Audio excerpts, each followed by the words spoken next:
All right, I think we are good to go. So I do want to start by just thanking everyone for joining today. For those on the East Coast, we do appreciate you spending your lunch break with us. For our West Coast guests, thanks for joining, having a morning coffee, and really starting your day with us. The topic we're going to be covering is the human advantage. So why expertise matters in AI-powered contract review. I'm your host, Alex Schwartz, and I'm really fortunate to be joined by contract review experts Karolina Sadowska and Mike Kim. We do intend this session to run about 15, 20 minutes. We know everyone out there needs to get back to their day job, but I do encourage if anyone has any questions as we go through this, you'll see there's a Q&A function at the bottom of the Zoom. Please type out questions, and as we get to the back end of this, we'll actually ask those questions to Mike and Karolina. Before we kick off, I do want to quickly just introduce our speakers. So Karolina is a managing director and the head of delivery for Legal People's Contracts Analysis Service Line. She's a specialist in legal service delivery and legal technology. In her role, she assists clients with the deployment of technology-assisted workflows, and these are related to corporate transactions, enterprise contract system implementations, and then also regulatory transitions. Prior to Legal People, Karolina developed her project management and then her service delivery expertise at EY Law, Axiom, and also Axiom spinoff Knowable. Welcome, Karolina. Thank you, Alex. We're also thrilled to be joined by Mike Kim. Mike serves as Legal People's General Counsel, and he also leads the Contracts Analysis Service Line. Mike began his career as a practicing attorney, both in private practice at a large law firm and also in-house, where he served as general counsel for multiple organizations. After all that fun, Mike started his career as an M&A and commercial contract SME at Axiom before moving into leadership roles in legal operations. He did later co-found the Contracts Analysis Service Line alongside Karolina at Legal People. Thanks again for joining us today, Mike. Good to be here, Alex. Now that we have introduced our experts, let's dive in. So over the last decade, we've seen a really dramatic shift in how contracts are reviewed, summarized, and abstracted. We started with traditional legal summary memos and then moved towards this technology-assisted structured data reviews. Now we're fully engaging with what we're calling the AI revolution. Particularly in 2023, we witnessed an explosive growth in AI-powered contract review solutions. And if you've been to conferences or basically anywhere, AI became everyone's favorite buzzword to throw around. Despite all the exciting possibilities these tools offer, and they do offer really exciting possibilities, Mike and Karolina emphasize that there's a crucial element that's often overlooked, and that's that human reviewer. Mike, could you expand more on that? Yeah, sure. We truly do believe that the human expertise is vital in the contract review process, even as kind of AI continues to rapidly evolve in the space. But before we kind of jump into the specifics there, I just wanted to expand on something you just mentioned about structured data. I think it might be helpful to kind of quickly define what that means in this context. So basically, in every organization, its obligations eventually tie back to some sort of document or contract. And if you can imagine now an organization's contract portfolio as a library, one way to retrieve a specific piece of information from any given business relationship is to go out to the shelf, pull out a book, and start reading it to find the chapter and verse that contains the nugget you're looking for. So if you wanted to do that across a large group of documents, multiple documents, or across multiple relationships, you want to kind of avoid reading each library book or volume from the shelf and look to a summary or abstract. Those summaries and abstracts have traditionally kind of been manually drafted in prose, right? But that manual extraction process can be very time consuming and error prone. Again, if you think about those memos that you mentioned, two different attorneys looking at the same clause might kind of summarize it in two different ways, even though substantively it's the same concept. So that's where the structured data approach helps make sense. So in short, what that process does is take that narrative summary and convert that free text into a standardized format and create clear and consistent labels kind of throughout the information contained in it. Karolina, did I miss anything there? No, I don't think so. I mean, I would just say there's probably three main benefits that are worth highlighting for structured data. First, I would say, it gives you that consistent and standardized output. So instead of looking through pages and pages of text, you can quickly compare provisions across all of your agreements. And you also know that they'll, like you mentioned, will be analyzed in a consistent manner.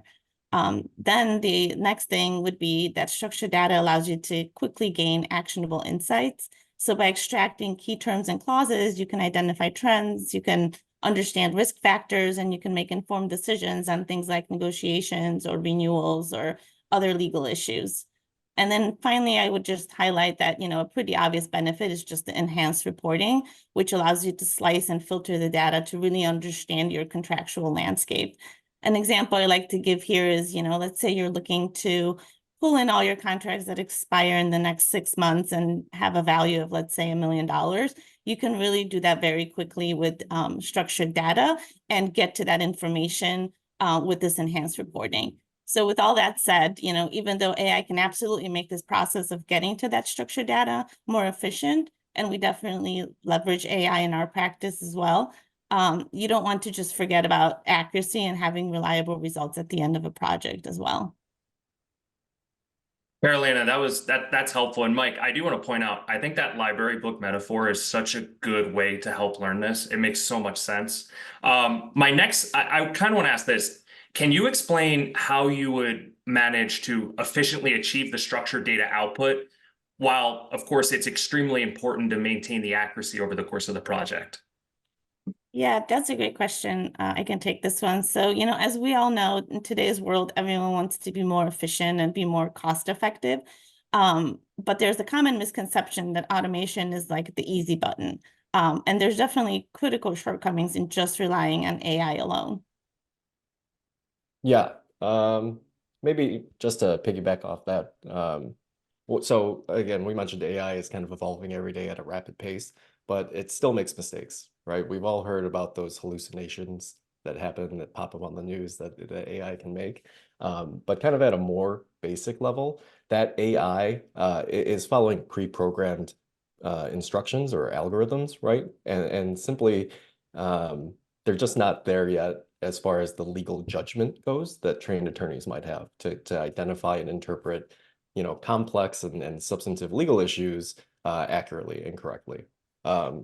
So yeah, I think a primary cause of this might just be the variation in contracts.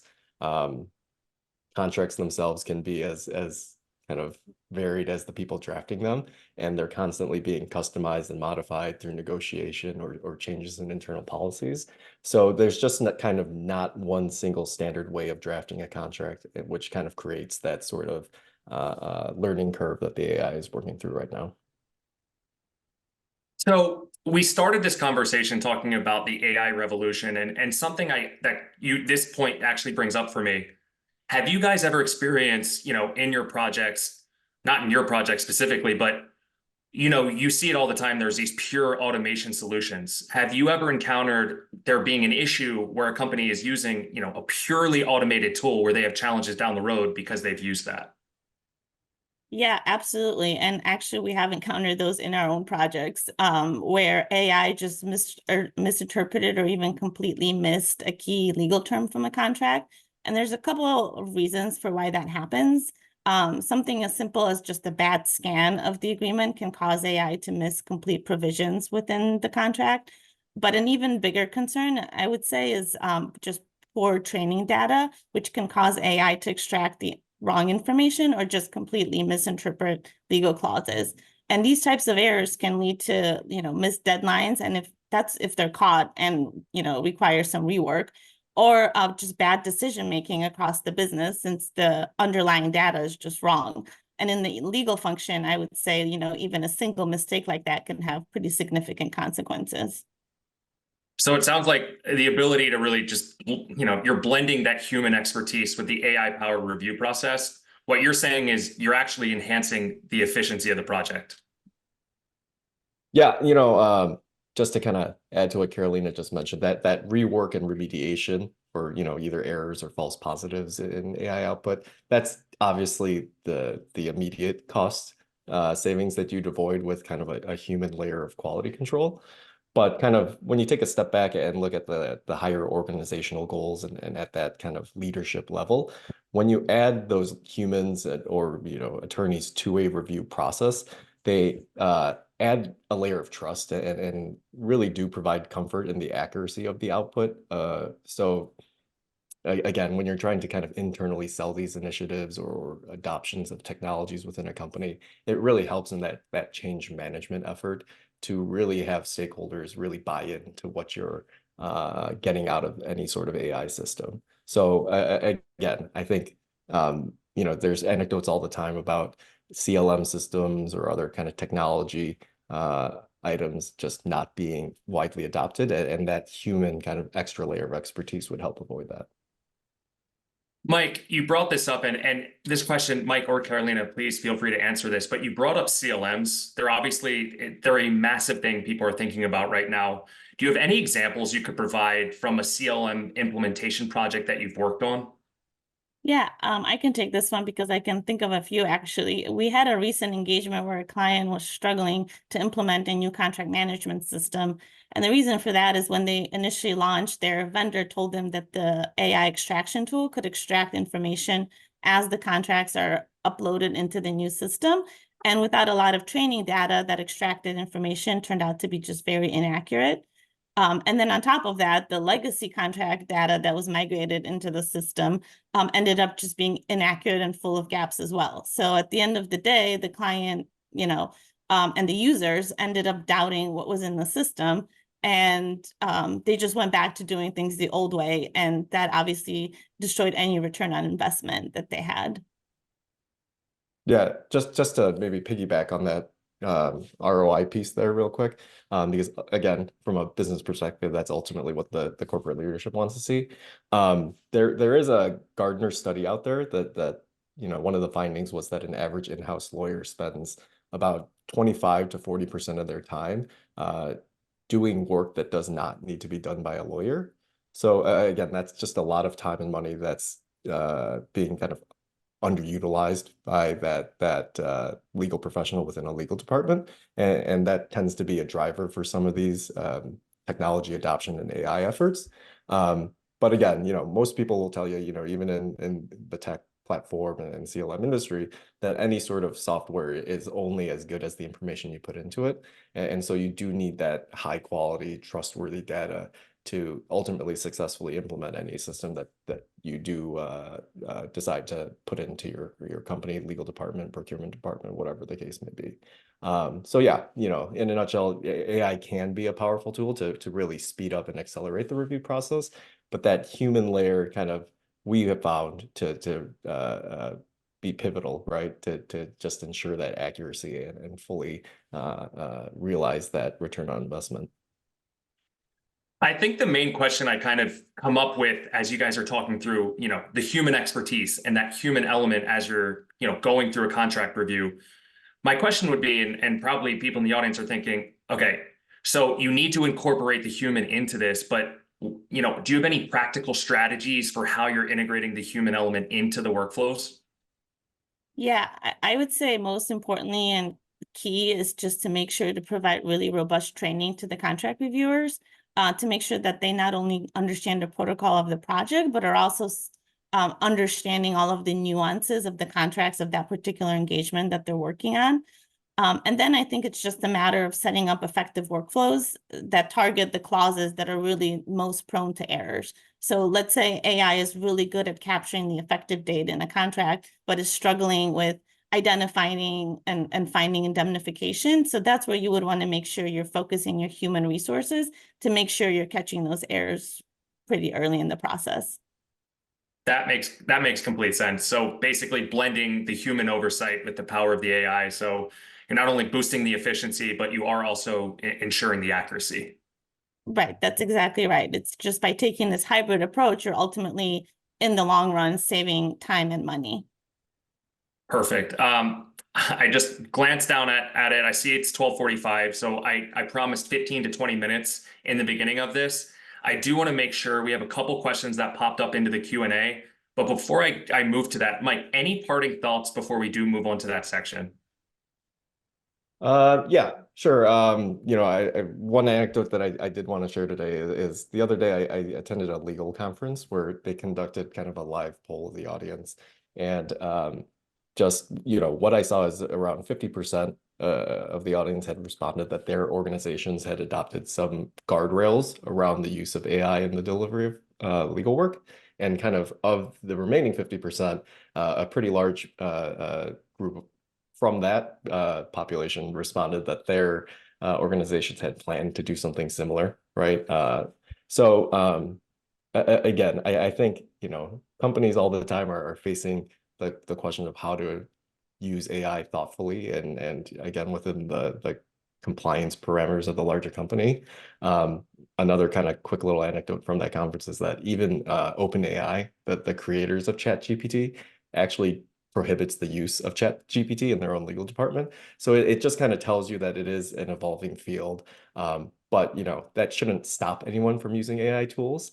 The reason I kind of raise all this is that this human in the loop model kind of lets you still dip your toes in that AI world, help you kind of gain those efficiencies immediately, while still pairing that with a human reviewer to quality check the data, to maybe at a practical matter, comply with those corporate guardrails around AI, while still hopefully saving a little bit of time and money in the process.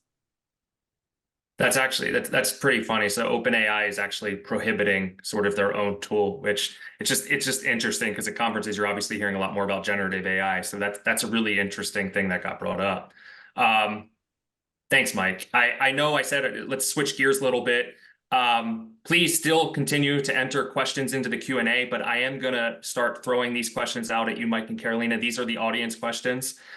Feel free, anyone can sort of answer these. You both can answer, completely up to you.